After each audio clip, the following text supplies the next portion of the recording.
ದುಬೈನಲ್ಲಿ ಮಾರ್ಚ್ 2ರಂದು ಭಾರತ ಮತ್ತು ನ್ಯೂಜಿಲೆಂಡ್ ತಂಡಗಳ ನಡುವೆ ಪಂದ್ಯ ನಡೆಯಲಿದೆ. ಇನ್ನು ಈ ಪಂದ್ಯಕ್ಕಿಂತ ಮುಂಚೆ ನ್ಯೂಜಿಲೆಂಡ್ ತಂಡದ ನಾಯಕ ಮಿಚೆಲ್ ಸ್ಯಾಂಟ್ನರ್ ಹೇಳಿದ್ದೇನೆ ಎಂಬುದರ ಡೀಟೇಲ್ಸ್ ಅನ್ನ ಈ ವಿಡಿಯೋದಲ್ಲಿ ನಾವು ನಿಮ್ಮ ಜೊತೆ ಶೇರ್ ಮಾಡಲಿದ್ದೇವೆ. ಈ ಸುದ್ದಿಯ ಡೀಟೇಲ್ಸ್ ಅನ್ನ ಕೊಡುವುದಕ್ಕಿಂತ ಮುಂಚೆ ನೀವು ಟೀಮ್ ಇಂಡಿಯಾದ ಅಭಿಮಾನಿಗಳಾಗಿದ್ದಲ್ಲಿ ಈ ವಿಡಿಯೋಕ್ಕೊಂದು ಲೈಕ್ ಮಾಡಿ. ಹಾಗೆ ನ್ಯೂಜಿಲೆಂಡ್ ಎದುರು ನಡೆಯಲಿರುವ ಪಂದ್ಯದಲ್ಲಿ ಟೀಮ್ ಇಂಡಿಯಾ ಗೆಲುವನ್ನು ಕಾಣುತ್ತದೆ ಅಂತ ನಿಮಗೆ ಅನಿಸುತ್ತದೆಯೋ ಅಥವಾ ಇಲ್ಲವೋ ಎಂಬ ನಿಮ್ಮ ಅನಿಸಿಕೆಯನ್ನು ತಪ್ಪದೇ ಕಮೆಂಟ್ ಬಾಕ್ಸಲ್ಲಿ ತಿಳಿಸಿ ಕೂಡ.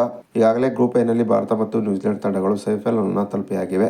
ಇನ್ನು ಭಾನುವಾರದಂದು ನಡೆಯಲಿರುವ ಪಂದ್ಯದಲ್ಲಿ ಯಾವ ತಂಡ ಜಯಶಾಲಿಯಾಗುತ್ತದೆಯೋ ಆ ತಂಡ ಗ್ರೂಪ್ ಎನಲ್ಲಿ ಮೊದಲ ಸ್ಥಾನವನ್ನು ಪಡೆದು ಸೆಮಿಫೈನಲ್ ಪಂದ್ಯವನ್ನು ಆಡಲಿದೆ. ಇನ್ನು ಭಾರತದ ಎದುರು ನಡೆಯಲಿರುವ ಪಂದ್ಯಕ್ಕಿಂತ ಮುಂಚೆ ಮಾತನಾಡಿರುವಂತಹ ನ್ಯೂಜಿಲೆಂಡ್ ತಂಡದ ನಾಯಕ ಮಿಚೆಲ್ ಸ್ಯಾಂಟ್ನರ್, ಭಾನುವಾರದಂದು ಭಾರತದ ಎದುರು ನಡೆಯಲಿರುವ ಪಂದ್ಯವನ್ನು ನಾವು ಕಾತುರತೆಯಿಂದ ಎದುರು ನೋಡುತ್ತಿದ್ದೇವೆ.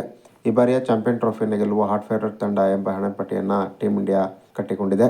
ಸದ್ಯ ಟೀಮ್ ಇಂಡಿಯಾ ಒಂದು ಉತ್ತಮವಾದ ಪ್ರದರ್ಶನ ತೋರುತ್ತಿದೆ.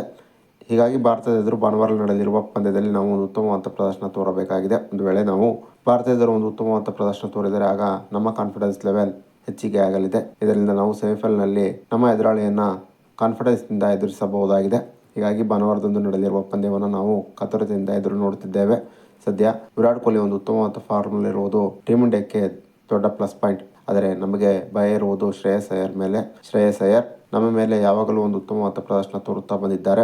2023ರ ವರ್ಲ್ಡ್ ಕಪ್ನ ಸೆಮಿಫೈನಲ್ನಲ್ಲಿ ಶ್ರೇಯಸ್ ಅಯ್ಯರ್ ಯಾವ ರೀತಿಯಾಗಿ ನಮ್ಮ ಮೇಲೆ ಒಂದು ಸ್ಫೋಟಕವಾದಂಥ ಬ್ಯಾಟಿಂಗ್ ಪ್ರದರ್ಶನವನ್ನು ತೋರಿ ಆ ಪಂದ್ಯದಲ್ಲಿ ಸೆಂಚುರಿ ಸಿಡಿಸಿ ನಮ್ಮ ಸೋಲಿಗೆ ಕಾರಣರಾದರು ಎಂಬುದು ಇನ್ನೂ ಕೂಡ ನೆನಪಿದೆ. ಹೀಗಾಗಿ ಭಾನುವಾರದಂದು ನಡೆಯಲಿರುವ ಪಂದ್ಯದಲ್ಲಿ ಶ್ರೇಯಸ್ ಅಯ್ಯರ್ ಅವರನ್ನು ಕಟ್ಟಿಹಾಕುವ ಕಡೆ ನಮ್ಮ ಬೌಲರ್ಸ್ಗಳು ಗಮನವನ್ನು ಹರಿಸಲಿದ್ದಾರೆ ಎಂಬ ಮಾತನ್ನು ಮಿಚೆಲ್ ಸ್ಯಾಂಟ್ನರ್ ಹೇಳಿದ್ದಾರೆ.